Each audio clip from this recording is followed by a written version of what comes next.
15,000 টাকা মাসে স্যালারি দিব, 34,000 টাকা দেবার। কারণ তো যে কেউ তো 15,000 টাকা মাসে যেহেতু স্যালারি, টাকা খাওয়া ফ্রি, যে কেউ আয়সা চাকরি করবো, যে 2 মাসে আমি এই 34,000 টাকা তুললে পরে তো আমি আজীবন টাকা খাওয়া ফ্রি পাইতেছি, 15,000 করে টাকা পাইতেছি। কিন্তু পরে আমি 2 মাস থাকলাম, 2 মাস থাকার পরে আমার মাস শেষে একটা টাকাও দিছে না।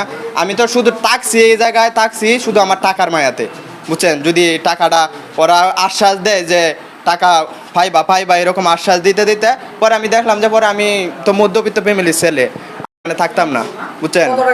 34,000, আমি 34,000 টাকা দিছি, সম্পূর্ণ ডকুমেন্টস আছে, একটা পেপার দিছে আমাকে, বুঝছেন। এই পেপার দিছে, এগুলো পেপার কম্পিউটার থেকে ছাপায় নিয়ে আসে ওরা।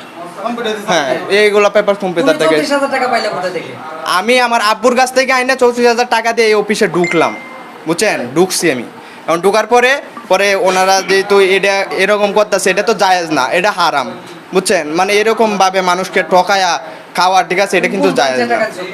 আমি টাকা দিছি হচ্ছে গিয়ে মাওনাতে, আনসার রোডে ব্রাঞ্চ ছিল, এই অফিসের ব্রাঞ্চে যে মুস্তাফিজ সাদ যেগুলো আছে, ওয়াসিম আছে, ইমন আছে, ওরা ব্রাঞ্চ চালাইতো আগে হচ্ছে গিয়ে আপনার ইয়াতে আনসার রোডে, বুঝছেন। আমরা এই অফিসে আসছিলাম, এই যে আমরা এনে যত আসছি আমরা সবাই আনসার রোডে আসছিলাম, বুঝছেন। পরে অ্যাটাক হয়েছে ওনাদের উপরে, 9 জনের টাকা উদ্ধার করছে, যে আপনাদের মতন লোকেরা 9 জনের টাকা উদ্ধার করছে। ওনারাও পরে সেখানে থাকলে তো আবার খাইবো, মাইর খাইবো, এর লাগে ওনারা এখানে ব্রাঞ্চটা নিয়ে আইছে, বুঝছেন।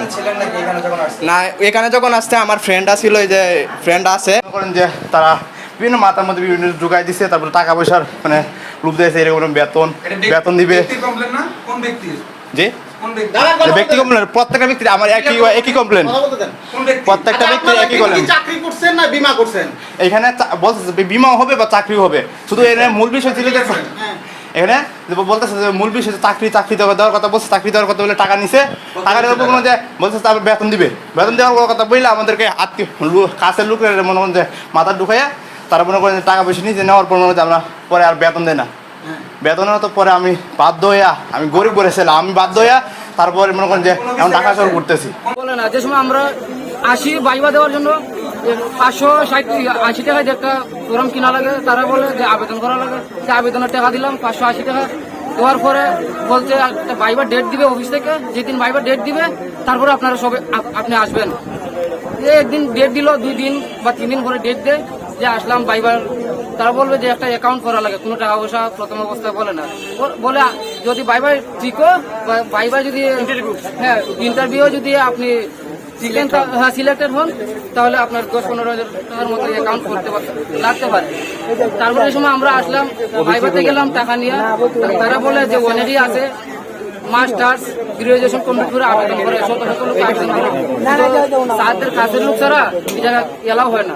তো আমরা ভাবলাম যে আমরা আমাদের মা বাবার সাথে, আমরা তো মা বাবা মূর্খ, আমরা গ্রামাঞ্চলের মানুষ, একটা যদি ঢাকা শহরে যদি একটা ভালো একটা কোনো কিছু করতে পারি, তো মা বাবা